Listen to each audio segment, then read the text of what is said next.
Halo guys, kembali lagi bersama aku di sini, Naufal Hanif. Dan selamat datang kembali di Creepy Talk minggu ini.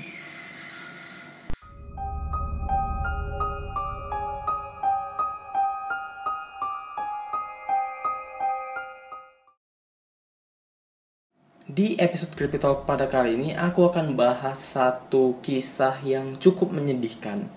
Dan kisah ini sendiri terjadi sekitar 9 tahun yang lalu, yaitu tepatnya pada tanggal 26 Juni tahun 2011. Dimana pada saat itu ada seorang perempuan bernama Lauren Giddings yang menghilang secara misterius di apartemennya. Salah satu teman dari Lauren Giddings, yaitu Stephen McDaniel, sempat diwawancarai oleh salah satu stasiun TV lokal yang ada di sana. Dan pada saat diwawancarai, Stephen McDaniel terlihat sangat aneh karena dia terlihat seperti sedang menyembunyikan sesuatu. Kalau kalian penasaran dengan cerita selanjutnya, kalian boleh ambil posisi kalian yang senyaman mungkin dan biarkan aku bercerita sampai selesai.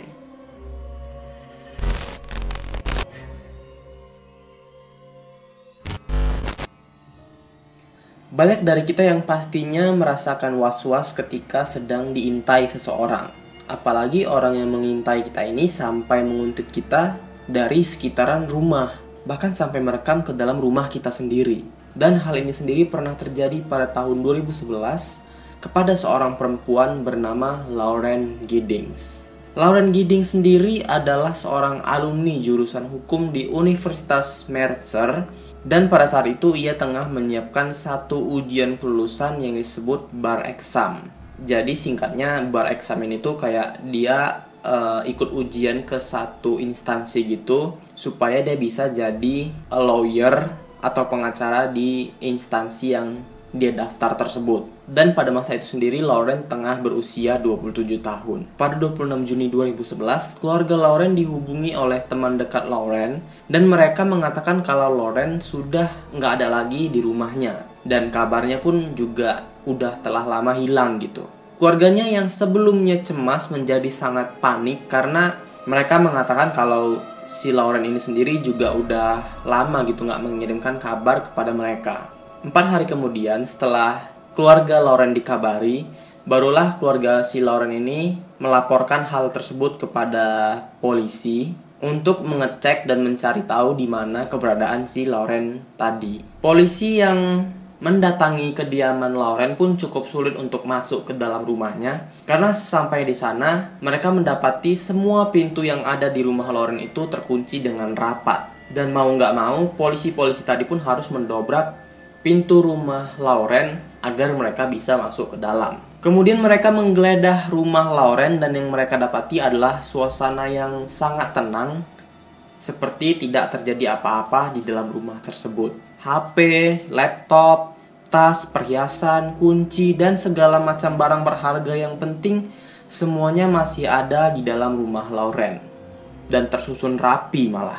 Kemudian polisi memutuskan untuk menyebarkan cairan luminol ke semua tempat di rumah Lauren, yang nantinya cairan luminol inilah yang bisa membantu mencari tahu apa yang sebenarnya terjadi di rumah Lauren. Awalnya nggak ada nih tanda-tanda yang aneh setelah disemprot cairan luminol tadi. Tapi mereka semua berhenti melakukan investigasi ketika mereka sampai di kamar mandi Lauren. Saat itu mereka menyemprotkan cairan luminol tadi ke dalam bathtub Lauren. Dan yang mereka dapati adalah bercak darah yang masih segar. Dan polisi-polisi tadi yang menginvestigasi kejadian ini langsung memutuskan kalau kejadian ini adalah kasus pembunuhan. Setelah polisi tadi mendapati clue tersebut, ada satu orang lagi petugas investigasi yang mengecek sekeliling rumah atau pelataran kediaman Lauren. Dan seketika petugas tadi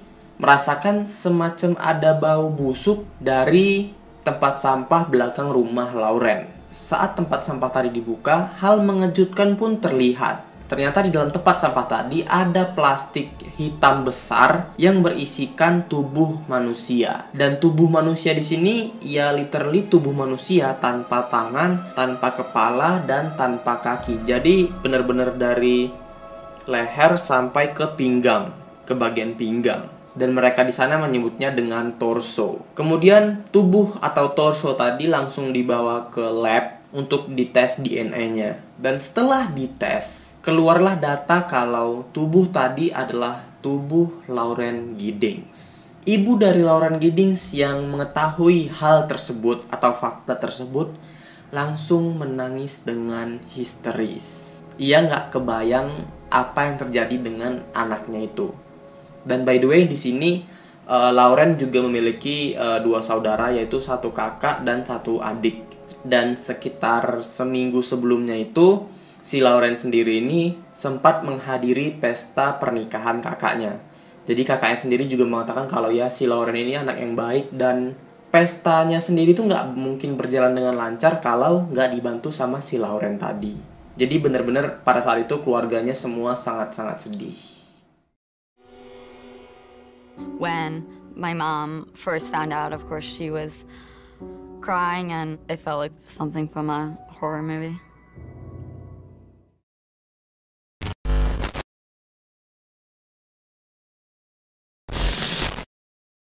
Setelah melalui proses yang cukup panjang, polisi dan tim investigasi langsung mencari tahu semua orang yang mungkin terlibat atas kasus ini. Ya jelas mereka semua akan diundang ke kantor polisi dan diinterogasi. Beberapa teman perempuan Lauren semuanya telah diinterogasi dan mereka tidak ada kaitannya dengan hal tersebut.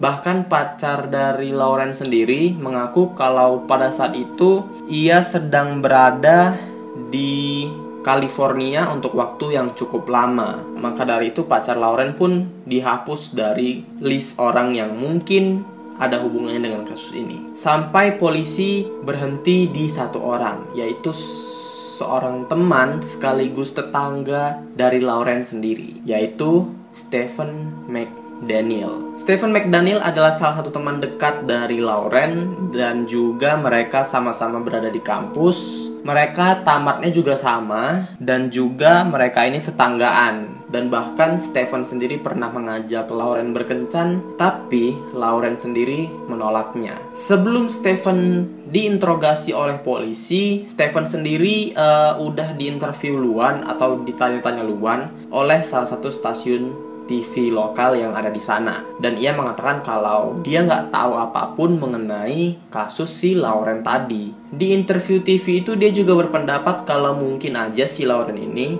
sedang keluar rumah kemudian diculik oleh seseorang dan nggak kembali lagi. Tapi ketika reporter TV ini mengatakan kalau tubuh dari Lauren ditemukan di tempat sampah, Stephen McDaniel langsung melakukan gelagat yang bisa dibilang cukup aneh. Ia terdiam 1000 bahasa, kemudian ia meminta waktu sebentar untuk duduk di pojokan. No one has seen her since Saturday. I haven't seen anything. You always hear noise outside, but it's just people walking by pretty much. And she just recently graduated from Mercer? Yeah, she and I were both JD students. We graduated back in May. What kind of person was she? What did you see? She's as nice as can be. Very personable, very much a people person. Do you know any enemies she might have had, somebody that might want to hurt her? No, we don't know where she is. The only thing we can think is that maybe she went out running and someone snatched her. Because we went over. One of her friends had a key. We went inside and tried to see if there was anything amiss, but she had a door jamb that was sitting right by it, so there was no sign that anyone broke in. The door was locked when everyone got here. We just don't know where she is. What about in the parking lot area? I know they've been doing a lot of. I think that's where they have recovered the body or whatever they recovered from there. Body? Had you seen anything there? Had you seen anything there? We don't know if this is the same person. You know what I mean? They took out a body there earlier. We don't know if it's the same person or not. So that's why we're trying to ask people if they know who lived there. Are you okay, sir?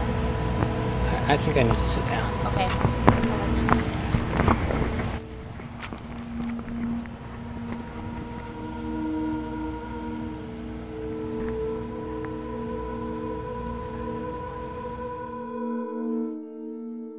Dari video ini kita bisa lihat ekspresinya si Stephen McDaniel. Jadi ya pasti dia merasakan campur aduk ya. Merasa bersalah iya, merasa bingung juga iya gitu. Mungkin bagi reporter tadi, reaksi yang diberikan oleh Stephen McDaniel itu adalah hal yang wajar. Kenapa? Karena ya wajar aja gitu kan. Kaget sendiri ketika ngeliat teman kita sendiri mati gitu. Apalagi ditemukan di tempat sampah gitu. Maka dipikir si reporter tadi, reaksinya ya ketika ngelihat teman sendiri yang mati gitu. Tapi bagi polisi itu merupakan sebuah clue ataupun pertanda yang cukup meyakinkan kalau Stephen ini adalah pembunuh dari si Lauren Giddings. Mengingat tak lama setelah polisi menemukan tubuh Lauren Giddings di tempat sampah tadi, nah gak berapa lama itu truk sampah pun lewat di depan rumah Lauren Giddings. Saat itu polisi menduga kalau timing yang diatur oleh Stephen McDaniel itu hampir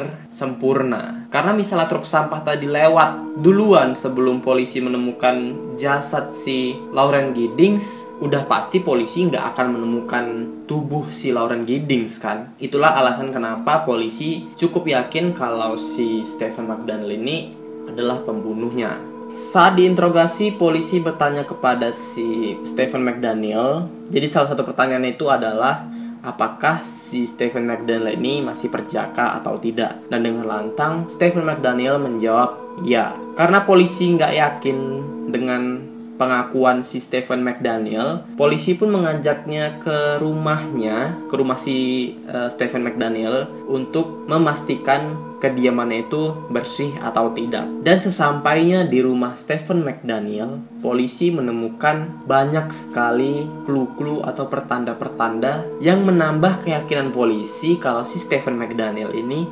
adalah pembunuh dari Lauren Giddings. Yang pertama, polisi banyak sekali menemukan alat kontrasepsi yang berceceran di mana-mana. Yang berarti si Stephen McDaniel ini tidaklah perjaka lagi.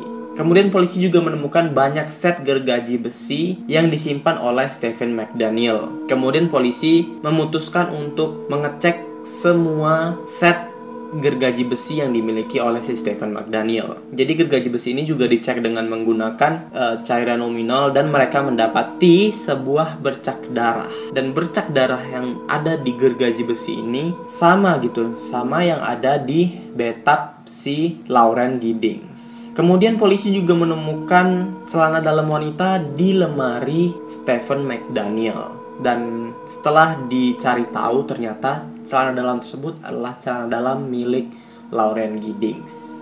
Selain itu polisi juga menemukan flash disk yang isinya ribuan foto Lauren Giddings. Dan saat polisi mengecek laptop si Stephen McDaniel, lagi-lagi polisi menemukan banyak hal-hal yang aneh seperti situs porno, kemudian data sosial media si Lauren Giddings, serta video pengintaian Stephen McDaniel ke rumah si Lauren Giddings.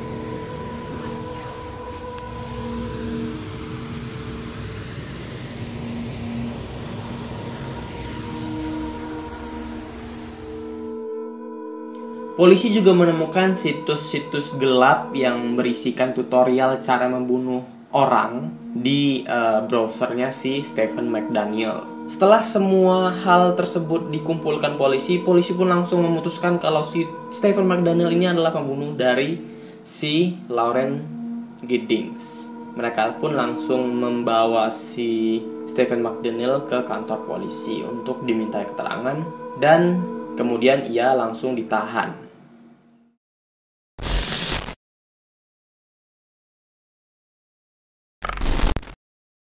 Dan Stephen McDaniel mengaku kalau ia membunuh si Lauren ini 11 bulan setelah ia ditahan polisi. Pada malam pengakuannya, si Stephen McDaniel mengatakan kalau ia udah lama menguntit atau mengawasi Lauren Giddings dari sekitar rumahnya. Ia mengatakan kalau ia menguntitnya ini dengan menggunakan tongkat panjang yang di ujungnya itu udah dipasang sebuah kamera pengintai. Dan untuk meminimalisir dirinya ketahuan, ia juga menggunakan sebuah topeng putih.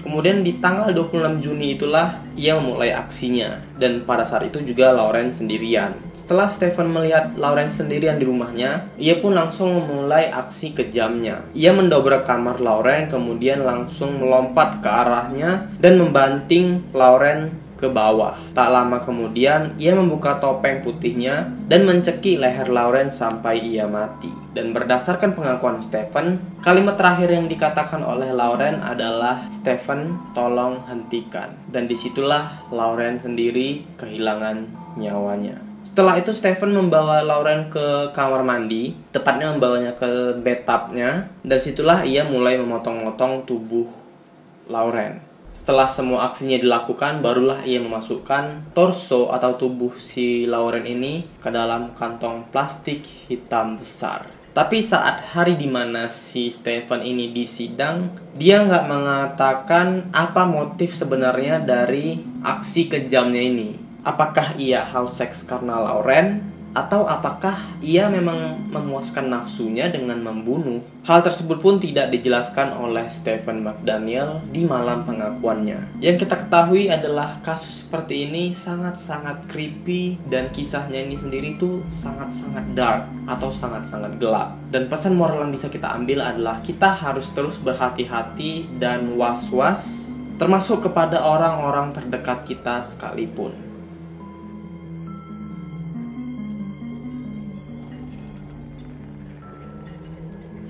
Oke guys, itu aja untuk video Creepy Talk minggu ini. Pesanku, kita harus berhati-hati karena ya kita nggak tahu gitu kan, banyak kejahatan-kejahatan yang mungkin motifnya berbeda dari yang dilakukan si Stephen McDaniel ini. Salah satu contoh yang sering kita temukan di berita-berita TV Indonesia itu adalah ya begal di mana-mana, begal di mana-mana. Ya pokoknya apapun itu kita harus berhati-hati. Kalian ambil aja sisi-sisi positif dari ceritaku kali ini, yang negatifnya dibuang aja. Sebelum videonya aku tutup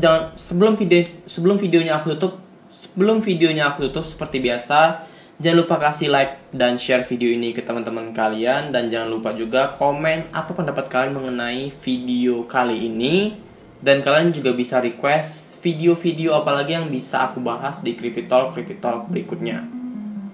Dan jangan lupa juga buat klik tombol subscribe dan nyalain loncengnya supaya kalian gak ketinggalan setiap aku upload video baru.